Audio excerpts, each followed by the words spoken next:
In this lesson, we will see together the prepositions, but we will see more precisely malgré.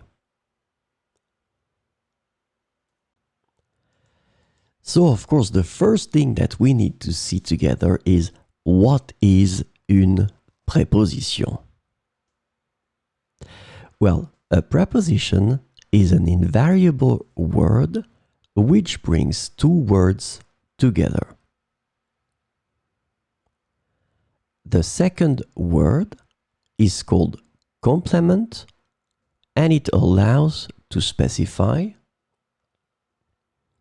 the time, the cause, the place, the state, the manner, the purpose, or the matter.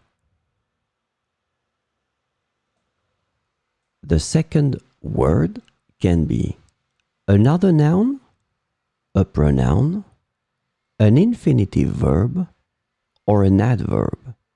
And last but not least, remember that this complement can also be a sentence.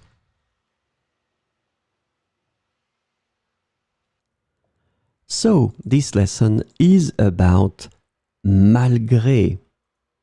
And the preposition malgré translates to despite or in spite of in English. And so we will see 4 examples with malgré. Malgré la pluie, ils sont sortis se promener. Malgré la pluie, ils sont sortis se promener. Il sourit malgré la douleur.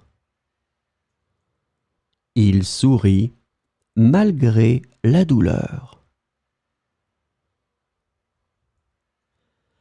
Malgré tous ses efforts, elle n'a pas réussi l'examen.